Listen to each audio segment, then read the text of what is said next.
मैं संस्कृति गुप्ता हरिद्वार से हूँ।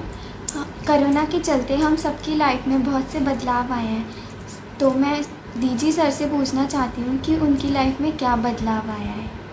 मेरी ज़िंदगी में सबसे बड़ा फ़र्क तो यही आया कि मेरी बिटिया और बेटा साथ नहीं रहते थे नॉर्मली। बेटा आईआईटी दिल्ली में पढ़ता था और बिटिया गोपीचंद एकेडमी हैदराबाद में रहती थी और नेशनल इंटरनेशनल टूर्नामेंट खेलती रहती थी। तो इस दौरान उनको 2-3 दिन पहले लकीली वो मतलब आ गए।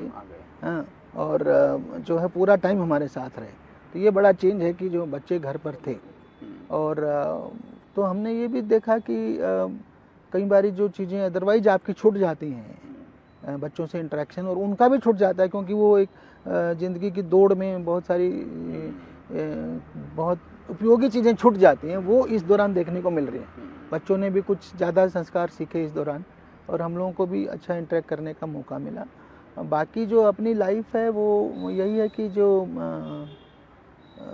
बाकी पुलिस के काम थे वो लिमिटेड हो गए हैं और सारी ड्यूटियां मोस्टली कोरोना से संबंधित ही हो गई हैं। मेरा नाम पंकज है, मैं चमोली का रहने वाला हूं और मैं आपसे ये पूछना चाहता हूं, जो हमारे भाई लोग अभी कोरोना महामारी के चलते बाहर से अपने घरों को वापस आए हैं और ये लोग क्या दोबारा वापसी वहीं जाएंगे जहां से ये लोग आए हैं अभी, और क्या ये लोग अगर यहाँ रहेंगे तो इनके यहाँ रहने से हमारे पहाड़ों को क्या फायदा मिलेगा या नहीं?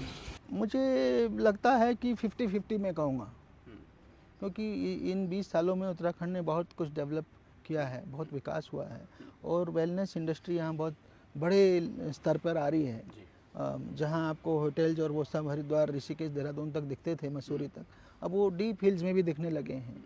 तो ऑल वेदर रोड बन गई है इधर, उधर भी बॉर्डर रोड बन गई है पिथौरागढ़ की ओर, तो उनका इम्पैक्ट आएगा और हमारे अपने यहाँ पे जॉब्स क्रिएट होंगे, उसकी क्षमता बढ़ी है। आप देखिए ना, जो कोई एक बड़ा प्रोजेक्ट आता है तो उसके साथ 100 लोगों को जॉब मिल सकता है।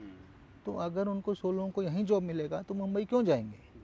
तो मुझे ऐसा लगता है कि एटलीस्ट 50% जो लोग अभी ये वापस घर वापसी कर रहे हैं, 2-2.5 लाख लोग, इनमें से 50% के करीब लोग इधर वापस रुक जाएंगे। मतलब ऐसा संभव है जी। अच्छा, मैं विवेक चौहान बाजपुर उत्तराखंड का मूल निवासी हूं और मैं डीजी महोदय से ये पूछना चाहता हूं कि इस वैश्विक महामारी कोरोना के अंतर्गत कौन से जिले की पुलिस ने सबसे बेहतर और अच्छा कार्य किया है? ये देखिए, सभी जिलों ने हमारे आउटस्टैंडिंग वर्क किया है। देहरादून से शुरुआत करें तो आपने देखे कितने नए इन्होंने इन्वेंशंस किए, होम डिलीवरी सिस्टम निकाला, कंट्रोल रूम बनाया, पूरे प्रदेश का कंट्रोल रूम यहाँ बना दिया, ठीक है। और बाज़ारों की उसको भी अच्छे से कंट्रोल किया। तो यही पूरा पिथौरागढ़ से लेके उत्तरकाशी तक सभी हमारे लोगों ने बहुत अच्छा काम किया है। आपकी मैं सचिन शर्मा हरिद्वार से, DG law and order Uttarakhand से अशोक जी से पूछना चाहता हूं, हर बार जैसे कावड़ का मेला और कुंभ मेला, इतने तीर्थयात्री आते थे, क्या पहले की तरह वही उसका रूप रहेगा या इस बार उसका कोरोना संक्रमण को लेकर रूप कुछ बदला हुआ होगा?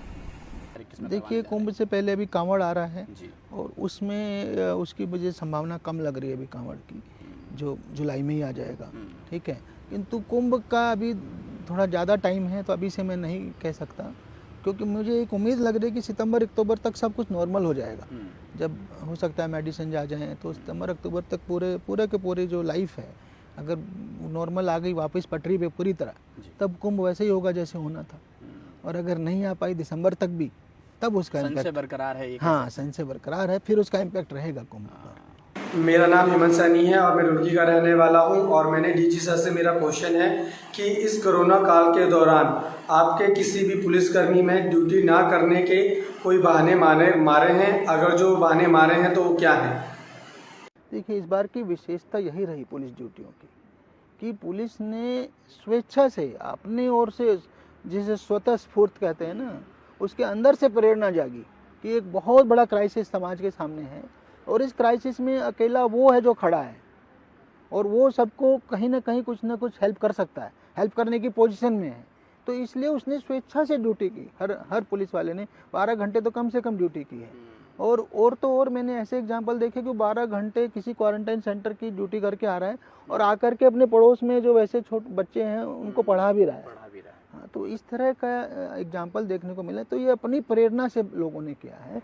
एक भी केस हमारे सामने ऐसा नहीं आया जिसमें किसी पुलिसकर्मी ने ड्यूटी करने से मना किया हो।